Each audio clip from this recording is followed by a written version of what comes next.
Storytime with Grunkle Shawn. Growing up on an island and to have a fear of swimming or deep water is just ridiculous.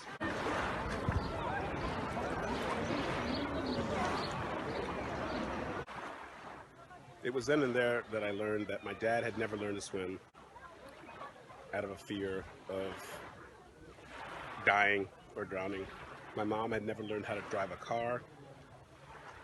Millions of people have never learned how to do certain things out of fear. And it's mostly psychological. We can overcome most of these fears. The fear has a way of controlling us. I was 11 when I said, hey, listen, I'm not going to run from this. I'm not gonna not go in the water. I lived at Newport Beach, the first beach, second beach, there every day during the summer. For 3 months, there almost every day. If not in the daytime, after work you go in for a night swim, which would terrify me normally, but I would, of course, never go in over my head. I love to this day riding the waves. So you body surf with these medium-sized waves that you jump up into the crest and you ride that wave. The fear of heights, definitely wanted to get over that and jumped off of every high point I could possibly jump off of. And again, Bert Emerson was there for another one of those moments where we're camping out with one of our best. All Scoutmasters are fucking awesome, but Bob Harvey of Troop 52 in Middletown or Newport, he had a friend, he was a police officer, he had a friend who had land out in Maine, 10 acres, and we were invited to camp there for a week during August. You know, the land was not prepared at all. We had to move out dead trees and deal with hornets' nests in the ground, all sorts of wild nature shit that you have to bushwhack to make your campsite. So, where the Sunday River and the Bear River meet in Maine, it was beautiful. The river made a natural carved seat out of the cliff rock there, where you could just sit your ass right in there, and then the water would be pushing hard against you in the back. You'd hold on, and then when you're ready to go, the water would just push you right into the pool down at the bottom, about maybe, I'm going to say 40 feet below. Now, it's not like jumping off the cliffs in Rhode Island or the cliffs in Maui, where you have to jump out to avoid coral or whatnot. With the water falling over the edge, that erosion had eroded away a deep pool, maybe 30 feet deep, 15 meters deep,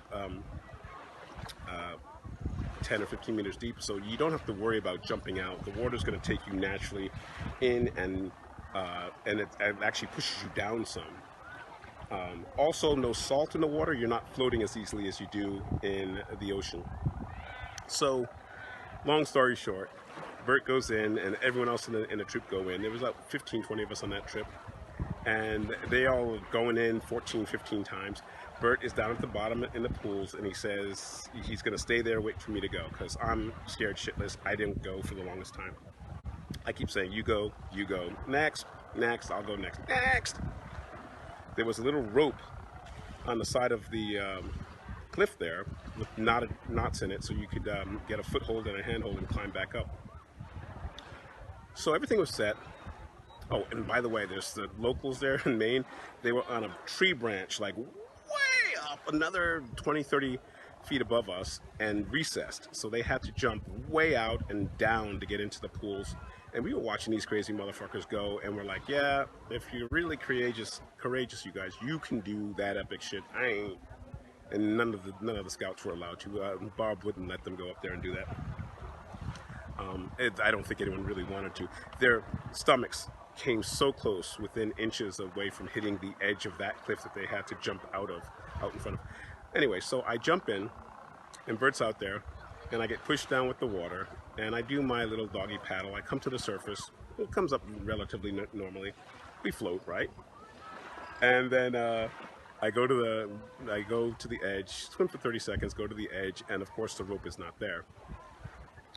And I'm screaming bloody murder. I guess the person before me had got the rope tangled in their leg, and they dragged it all the way up the 30 feet, 30 foot of cliff. So I'm sitting there yelling and screaming, "Where is the fucking rope?" I'm going mental, you know. I'm sitting there treading water, and the push from the river is pushing me out away from the edge a little bit, but it's nothing too major. I swam, I jumped in, I'm fine, my best friend is right behind me, I'm not gonna die. The rope was brought down, I climb up, and of course, bloody murder, screaming bloody murder, but I jumped in 2 more times. It was like, you don't let those fears ruin the rest of your day or ruin the rest of your life. And of course, I apologized to the clown who accidentally got the rope tangled in his leg, and you know, you realize that was irrational behavior, and it was all predicated by fear.